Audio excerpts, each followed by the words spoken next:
अनन्याश्चिन्तयन्तो माम, हाँ, पत्रम पुष्पम फलम यो में भक्त्या प्रयच्छति। एक बड़ी अच्छी बात कही। क्रिया तो अच्छी है, लेकिन क्रिया के साथ भक्ति न हो तो उसका लाभ नहीं होता। इसलिए जब भी कभी भगवान को ये छोटी छोटी वस्तुएं भी अर्पित की जाएं, उनके साथ भक्ति होनी चाहिए। परमात्मा भक्ति देखता है, वस्तु नहीं देखता है। हमारी बड़ी कठिनाई कि हम सब लोग जन्माष्टमी को, रामनवमी को, शिवरात्रि को, बड़े बड़े पर्वों में, कथा में, और जैसे भी खूब सजावट की गई है, धन्यवाद देता हूं टक्कर जी को। लेकिन अगर मानो कभी ये बिल्कुल सादे ढंग से होता तो भी भगवान उतने से भी प्रसन्न हो लेते, क्योंकि परमात्मा व्यक्ति के मन की भावना और भक्ति देखते हैं।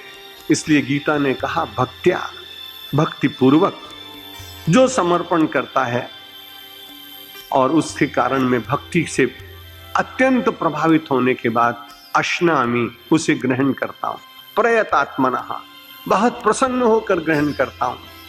पंजाब में एक धन्ना जाट हो गया है, उसकी वहां बड़ी कथा प्रचलित। उसने केवल बाजरे का एक रोटला बनाया, गुड़ रख दिया था, रोज भगवान से प्रार्थना करता था ग्रहण करिए। कई दिन तक ग्रहण नहीं किया, पर उसने भोजन नहीं किया। रोज विचार करता कि आज अच्छा नहीं बना है, कल अच्छा बनाएंगे। और उसकी सारी भावना उस एक छोटी सी बाजरे की रोटी में भक्तिपूर्वक इतनी समा गई कि भगवान को विवश होकर और आकर के पूछना पड़ा कि धन्ना जाट, तूने खाया नहीं? बोला महाराज, मैंने आपको जब तक खाते नहीं देखा, मैं खाऊं कैसे? लोगों ने तो कहा था कि भावपूर्वक खा लेते हैं, मैं बड़ा मूर्ख हूं, मूढ़ हूं। मुझे ऐसा लगा कि भावना से आपने खाया तो मुझे कैसे पता लगेगा। इसलिए मैंने सोचा जब तक आप अपने हाथ से कौर नहीं तोड़ेंगे तब तक मैं खाऊंगा नहीं। भगवान ने कहा, अरे मर जाएगा भूखों, ला मैं तेरा ये बाजरे के रोटले में से खाता हूं। और भगवान ने उस गरीब आदमी की इज्जत बढ़ाने के लिए, उसे यश देने के लिए, उसके अंतर के प्रेम को स्वीकार करने के लिए अश्नामि प्रयतात्मनः, मैं प्रसन्न होकर उसको ग्रहण कर लेता हूं। अर्जुन ने कहा महाराज भक्ति तो हो, लेकिन जीवन में पाप हो तो क्या होगा? बड़ी विचित्र बात, भक्ति भी हो और पाप भी हो, दोनों कैसे होंगे? उसने कहा मानो इस जन्म में उसका जीवन कुछ सुधरने लगा, लेकिन भक्ति करते करते उसको ज्ञात हुआ कि मैं पूर्व जन्म में मैंने बहुत पाप किए, और उन पापों का चिंतन करके उसको बड़ी व्यग्रता और परेशानी होने लगे, बहुत वरी करने लगे। तो क्या होगा? भगवान ने कहा रे तुम चिंता मत करो। अग्रिम श्लोक में भगवान चर्चा करते हुए 29 श्लोक में कहते हैं अपिचेत सुदुराचारो भजते माम अनन्य भाग साधुरेव समन्तव्यः सम्यक व्यवसितो हि सः। साधारण नहीं, अपिचेत सुदुराचारो, यहां सु शब्द का अर्थ लगाया। दुराचारी आदमी हुए तो ठीक बात है, लेकिन किसी आदमी ने दुराचार की सीमा ही पार कर दी हो उसने, और यदि वो मेरे पास आ जाए और अनन्य भाग, फिर अनन्य शब्द का प्रयोग किया कि भजते माम अनन्य भाग। जो व्यक्ति अनन्य होकर पापी होने के बाद भी मेरा भजन करे तो पाप की चिंता नहीं करनी चाहिए। उसको ये चिंता करनी चाहिए कि पाप का मोचन करने वाला ज्यादा सामर्थ्यशील, और भगवान का नाम है अघमोचन। अघ माने पाप, मोचन माने छुड़ाना वाला।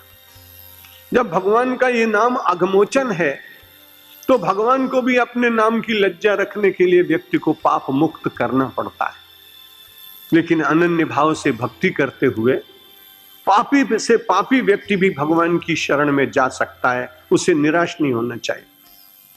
बहुत लोग कहते हैं हमें जिंदगी सुधरवानी नहीं, केम 70-80 वर्ष सुधी तो मैं पाप कर्या छे। भगवान कहते हैं अरे तुम 90 वर्ष तक करो ना, 80 वर्ष की क्या बात।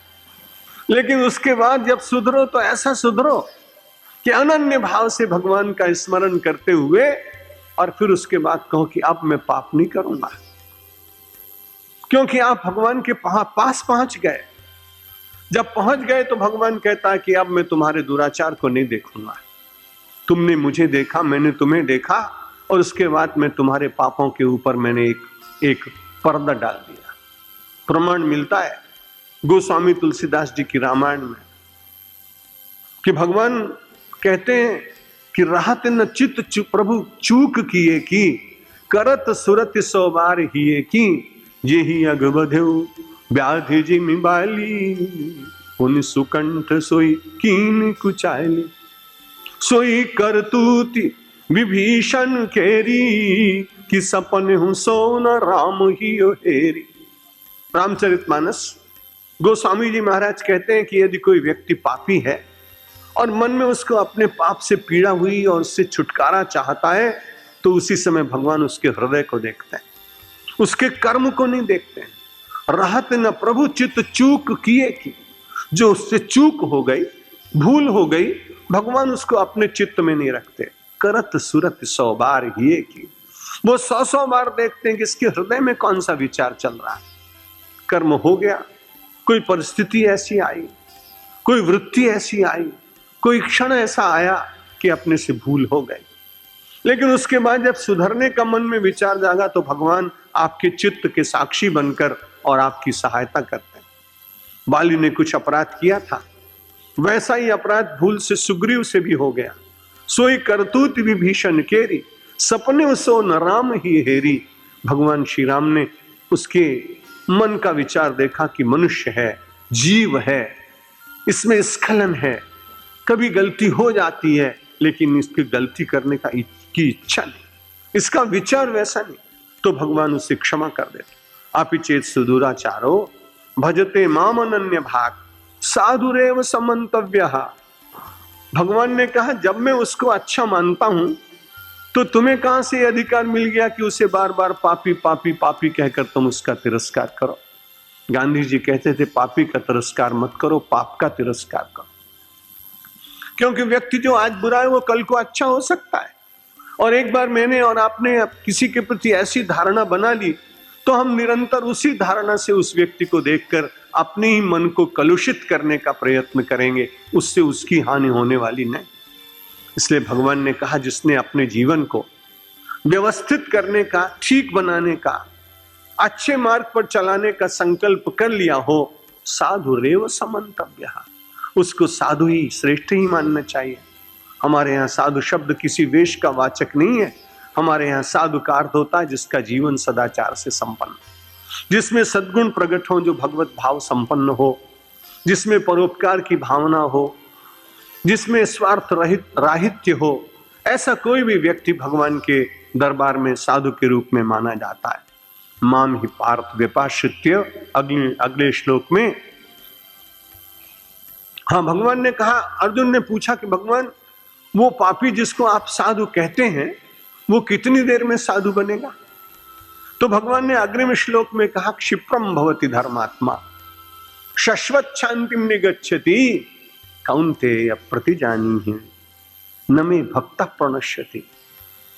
अर्जुन को बार बार भगवान विश्वास दिलाते हैं, बार बार प्रतिजानीहि, मुझ पर विश्वास करो।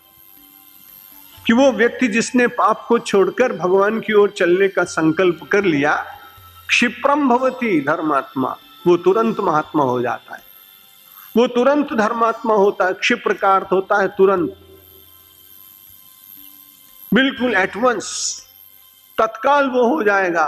और भगवान कहते हैं इसलिए संसार में पाप परायण लोगों को भी गीता अपने पास बुलाती और कहती तुम हमारे पास आओ, चिंता मत करो, बुरा जीवन जी चुके हो तो जी चुके होगे, अब किसी प्रकार का मन में पश्चाताप बिना किए हुए आज से अपने को सुधारने का प्रयत्न कर लो। मैं तुम्हें विश्वास दिलाता हूं, दुनिया तुम्हें धर्मात्मा माने न माने, मैं तुम्हें धर्मात्मा बना दूंगा। क्षिप्रम भवति धर्मात्मा। उसने कहा हमारा आपके धर्मात्मा मान लेने से मेरा क्या बनने वाला है? बहुत सीधी सीधी बात करता है आदमी। कहता है आपने धर्मात्मा मान लिया तो मुझे क्या मिला? तो बोले मैं तुझे धर्मात्मा मानूंगा और तुझे दूंगा क्या? शाश्वत शांतिम निगच्छति, तुझे सदा सदा की शांति मिलेगी।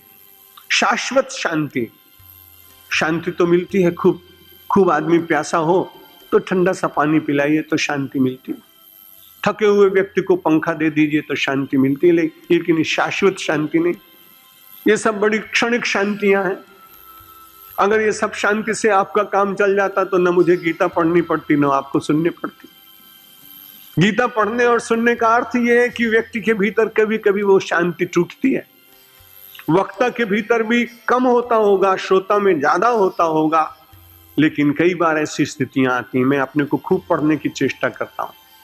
जब अपने से कोई बहुत बड़ा विद्वान और शास्त्र का पंडित मिल जाता है, तब 2-4 क्षण तक मेरी भी शांति भंग होती है कि कहीं शास्त्रार्थ करने लगा, अपने पराजित हो गए, तब क्या होगा।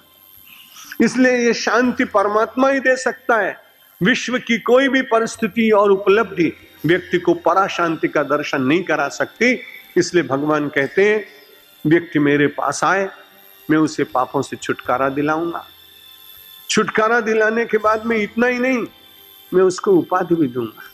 पुराने जमाने में अंग्रेज लोग जो ज्यादा अंग्रेजों के पास बैठते उठते थे, उनको खान साहब, राय बहादुर राय साहब की उपाधि देते थे। भारत स्वतंत्र हो गया तो अच्छे लोगों को और सरकार के साथ संबंध रखने वालों को पद्मश्री, पद्म विभूषण, भारत रत्न जैसे दिव्य उपाधियां मिलती। इनका महत्व है, देश के लिए उन्होंने काम किया होता, योग्य व्यक्ति होता है। भगवान ने कहा, तू पाप छोड़कर मेरे पास आएगा तो मेरा भी तो मन करेगा कि उपाधि दूं, तो मुझे धर्मात्मा की उपाधि में तुझे दूंगा।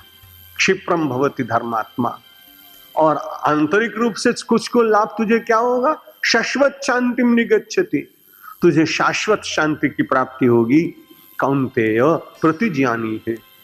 अर्जुन, तू कुंती का पुत्र है, इसलिए विश्वास कर, तेरी माँ का मेरे ऊपर बहुत भरोसा है। तू उनका बेटा है, इसलिए तुझे भी मेरे ऊपर उतना ही विश्वास करना चाहिए। कौन्तेय प्रतिजानी ही न मे भक्त प्रणश्यति। मेरा भक्त बन जाने के बाद उसका विनाश होगा, ऐसा तो कभी हो ही नहीं सकता। न मे भक्त प्रणश्यति, मेरा भक्त कभी विनाश को प्राप्त नहीं करता है। बड़े बड़े बैंक, हमारे यहाँ state bank of India reserve bank के साथ जुड़ा हुआ है। छोटे छोटे बैंक हैं, उनको फेल होने का डर रहता है, लेकिन रिजर्व बैंक ने पूरे स्टेट बैंक ऑफ इंडिया की 1000-2000 ब्रांचेस को पूरी तरह से गारंटी दी हुई है। और उसके करोड़ों जो ग्राहक हैं, कस्टमर हैं, क्लाइंट्स हैं, वो सब उसमें पैसा जमा करते हैं, रात को बहुत अच्छी तरह से सो जाते हैं।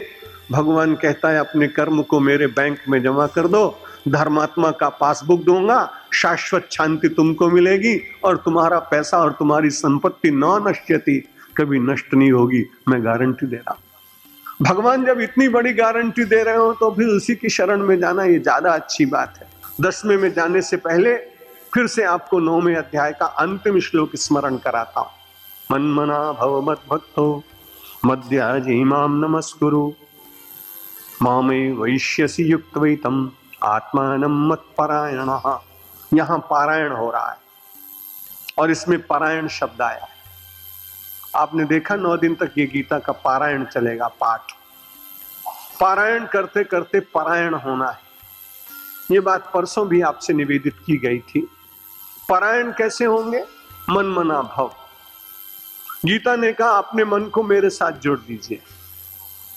मद भक्तः, मुझसे अलग मत होइए। मद याजी, यज्ञ करते समय मेरे लिए यज्ञ करिए। माम नमस्कुरु, और मंदिर में वडिलों को और सबके भीतर मन ही मन परमात्मा का स्मरण करते हुए, सिया राम मैं सब जग जानी, करहूं प्रणाम जोरी जुग पाए। मानो गोस्वामी तुलसीदास जी ने माम नमस्कुरु का ही अनुवाद किया होगा। 4 बातें बताई कि आप संसार में भगवान को पाना चाहें। माम एव एष्यसि, तू मुझको ही प्राप्त कर लेगा। भगवान ने विश्वास दिला दिया। 9वें अध्याय के अंतिम श्लोक में जिसको भगवान को पाना हो उसको लिए 4 बड़े छोटे छोटे सरल काम बताए कि अपने मन को बार बार मेरी तरफ ले जाने की चेष्टा करते रहना। बहुत लोग हैं साधना करते हैं, साधु हूं इसलिए मेरे पास बहुत लोग आते हैं। हमारा एक समस्या है, एक प्रॉब्लम है। मैंने कहो શું છે? क्यों 15 मिनिट બેસું તો ભગવાનનું નામ લઉં છું, પણ સાચી વાત છે કે મારો મન નથી ચોંટતો। જ્યારે હું ઘરનો કામ કરું ત્યારે તો મન થોડું શાંત રહે, પણ જ્યારે પૂજા કરવા બેસું ત્યારે તો એ તો બિલકુલ બાંદરાની જેમ એટલો ચંચલ થઈ જાય છે કે વાત ના કહો। ભગવાન ने कहा चिंता मत करो, अपने मन को बार बार मेरी ओर ले जाने की केवल चेष्टा करिए, परमात्मा स्वयं आपको बल देगा। इसलिए पहला काम बताया, मन मना भव, मेरे मन के साथ अपने मन को जोड़ने की चेष्टा कीजिए। और दूसरी बात कही, मत भक्तः, मुझसे कभी अपने को अलग मत मानिए कि भगवान मुझसे अलग है। आप परमात्मा के अंश हैं तो परमात्मा आपसे अलग कैसे हो सकता है? इसलिए परमात्मा आपके साथ निरंतर है, आप परमात्मा के ही रूप हैं, अंश हैं। दूसरा काम। तीसरा काम कि जो भी अच्छा काम करो तो उसको ऐसा मानो कि इस भगवान के लिए मैं कर रहा हूं। मद याजी, एक दिन बता चुका हूं कि यज्ञो वही श्रेष्ठतमम कर्म। जो कर्म कोई भी अच्छा किया जाए वो यज्ञ ही है। और जब यज्ञ हो गया तो आप मदयाजी हो गए, परमात्मा के लिए समर्पित करने वाला कर्म। इस तीसरी बात को मानता है। और चौथी बात भगवान ने कही, माम नमस्कुरु। और जब जब समय मिले तो आंखें बंद करके भगवान को नमस्कार कर लीजिए, मानसिक। अगर ये चार बातें पूरी हुई तो भगवान कहते हैं, माम एव एष्यसि, तुम मुझको ही प्राप्त कर लोगे, क्योंकि तुम मुझसे जुड़ जाओगे, युक्त हो जाओगे। आत्मानम युक्त्वा, मुझे जोड़ने के बाद तुम मुझको ही प्राप्त करोगे। और फिर तुम जगत परायण नहीं होगे, फिर तुम मत परायण होगे। बहुत बार हम संसार में रहते हुए मानव होने के कारण जगत परायण ही होते हैं। लेकिन श्रीमद् भगवत गीता का स्वाध्याय, चिंतन, मनन और अध्ययन करने के बाद व्यक्ति जगत के बीच में रह सकता है और परमात्मा के प्रति मत परायण हो सकता है। ये एक बड़ी साधना की कला श्रीमद् भगवत गीता के 9वें अध्याय ने हमें और आपको कही।